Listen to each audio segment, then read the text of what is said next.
In this video I'm going to look at the scenario where the residual standard deviation and the residual itself for a peak model when fitted to data is different from what would be expected for pulse counted data.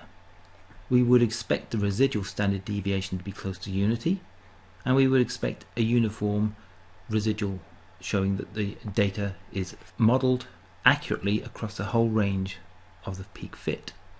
Now these data do not exhibit the correct behaviour. We see a residual that is clearly not uniform, and the residual standard deviation is far from unity. Is this a bad peak model? Well, the answer is not necessarily. In fact, the problem is related more to the data than to the peak model itself. The spectrum that we attempt to fit a peak model to is actually a set of shapes that have been processed by an instrument. The pre-processing of signal by the instrument to produce this spectrum is due to a set of lenses and apertures, all designed to produce an image at the entrance aperture to the hemispherical analyzer, and then the pass energy will allow a certain range of energy of electrons to pass from the entrance aperture to the exit aperture and are then recorded by a set of detectors. And each detector produces a different spectrum, and each one of these spectra are offset in energy by virtue of the position of the detectors, so that the final spectrum that we analyze using a peak model is the combination of all of these factors.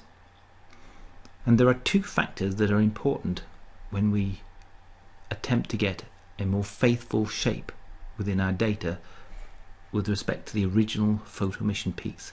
This is the pass energy and the width of the entrance aperture. Both of these will improve the energy resolution or degrade the energy resolution depending on our choices. A wide entrance aperture will degrade the energy resolution. A high pass energy will degrade the energy resolution.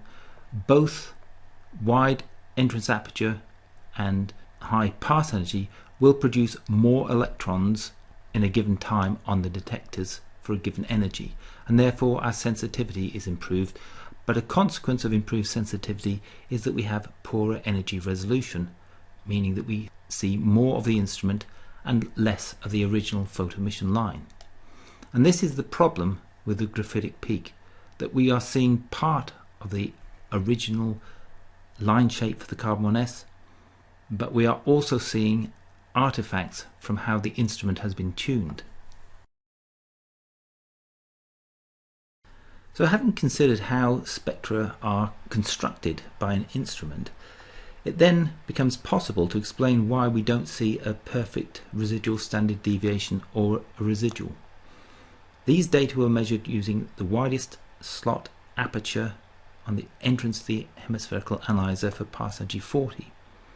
And we are using theoretical line shapes to fit the data, Voigt functions in the case of the loss peaks, and a DS line shape in the case of the asymmetric line shape of this carbon 1s.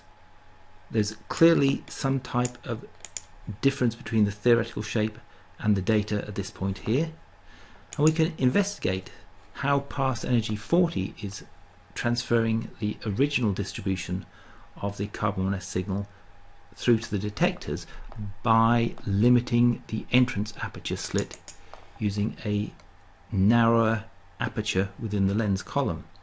So we end up with lower signal. It's 2 orders of magnitude lower signal because we've reduced the number of electrons that can enter the hemispherical analyzer, so we have fewer electrons that can be detected, but we improve the full width half maximum of this peak. It was 0.6 and now it's 0.5. So we've definitely made a difference to the influence of the instrument. When we look at the shape itself, well, we still have to some extent a disparity in the same type of position as when we use pass energy 40 with the wide slot. So what happens if we change the pass energy So we reduce the pass energy to pass energy 5, which will disperse the electrons to a greater extent. We're using the wide slot here, and we end up with the same peak model producing a residual standard deviation, not quite so good, but it's better than the pass energy 40 with a wide slot, and the residual itself is looking more reasonable in terms of fitting the data. And we don't see the same shape in pass energy 5 as we did in pass energy 40. So on this basis, one might put forward the thought that the instrumental artifacts are the reasons why the original spectrum produced a poor residual standard deviation and a poor residual. The peak model itself is quite reasonable, but the fit to these data when we're measuring at a higher pass energy with more instrumental artifacts is not so good. It's still plausible as a way of analyzing a sample. We just accept that the residual standard deviation and the residual itself is not going to conform to what we would expect for pulse counted data.